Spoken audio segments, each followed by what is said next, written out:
जी हाँ दोस्तों, कनाडा के वर्क परमिट रूल्स चेंज हुए हैं। स्पेशली अगर हम बात करें क्लोज्ड वर्क परमिट के जो LMIA बेस्ड वर्क परमिट है उसके रूल्स में तब्दीली आई है। शायद ये जो रूल था ये मार्क मिलर जब इमिग्रेशन मिनिस्टर थे जाने से पहले ये उस चीज के ऊपर हस्ताक्षर करके गए थे, सिग्नेचर।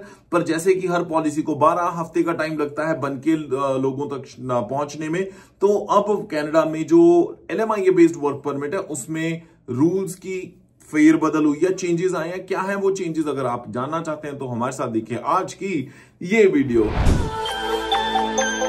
check Johnny Ernst।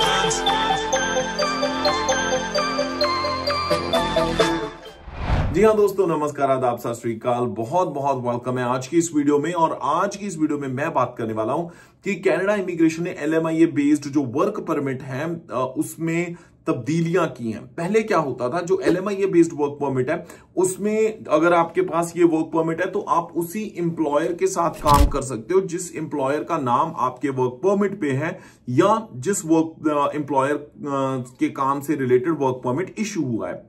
अब क्या होता था कि अगर आपको किसी भी वजह से चेंज करना पड़ता है अपना काम, यानी नए एम्प्लॉयर के साथ काम करना पड़ता है, या आपको कंपनी ले ऑफ कर देती है और आपको नया एम्प्लॉयर ढूंढ के उनके साथ काम करना पड़ेगा, या फिर किसी रीजन की वजह से आपको और एम्प्लॉयमेंट मिल जाती है, आपने स्विच करना है, उसमें केस में क्या होता है, नई फाइल लगती है। जिसका मतलब इमिग्रेशन पर्सपेक्टिव से आपके साथ शेयर कर देता हूं कि फिर एक नई एप्लीकेशन लगती है वर्क परमिट की और तब जाके ये सारा प्रोसेस कंप्लीट होता है। पर जब तक आप उस वर्क परमिट की एप्लीकेशन आपकी अप्रूव नहीं हो जाती, आप किसी एम्प्लॉयर के लिए काम कर नहीं सकते। और स्पेशली नए एम्प्लॉयर के लिए तो काम बिल्कुल नहीं कर सकते। जिसका मतलब ये कि आपकी जेब के ऊपर उसका असर होता था, आपकी लाइफ के ऊपर असर होता था। और आपको पता ही है कई बारी 200 दिन लग जाते हैं कनाडा में LMIA based work permit approval में। उसकी वजह से फैमिली सफर करती हैं। पर अब ऐसा नहीं करना पड़ेगा। यानी अगर आपका LMIA बेस्ड वर्क परमिट किसी भी वजह से या तो खत्म हो गया है, नए एम्प्लॉयर के पास आप जा रहे हो, आपको ले ऑफ कर दिया है पुराने एम्प्लॉयर ने, आपको नई जॉब मिल गई है, अपने नया LMIA बेस्ड वर्क परमिट की एप्लीकेशन लगा रखी है, तो व्हाइल यू आर वेटिंग उतनी देर में आप जो नया एम्प्लॉयर है उसके साथ अपना काम कंटिन्यू कर सकते हो। इसका नॉर्मल प्रोसेस अगर हम देखें तो ऐसे केसेस में पहले क्या होता था, अब नए की पॉलिसी की और डिटेल्स आप तक आएंगी।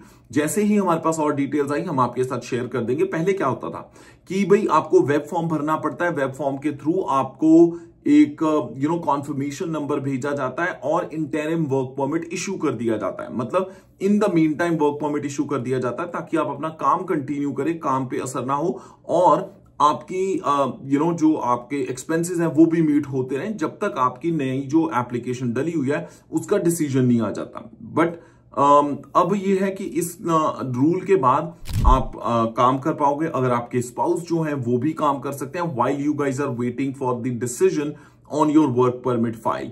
ये एक काफी अच्छा स्टेप है जो immigration, refugee and citizenship Canada ने लिया है।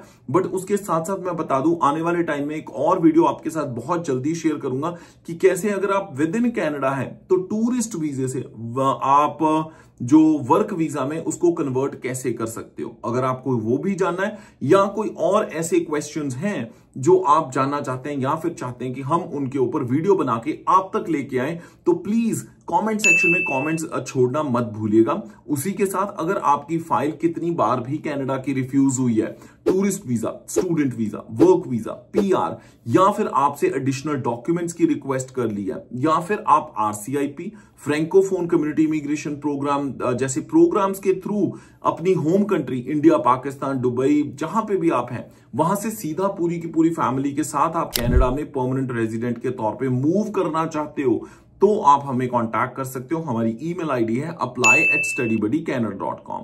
उसके साथ साथ हमारी सारी कांटेक्ट डिटेल्स जो हैं वो वीडियो के डिस्क्रिप्शन में दे रखी है, आप हमें कभी भी कांटेक्ट कर सकते हैं। इसी के साथ मैं जॉनी हंस फिलहाल लेना इजाजत। हंसदे मुस्कुराते रहो जी, रब राखा। check Johnny Ernst।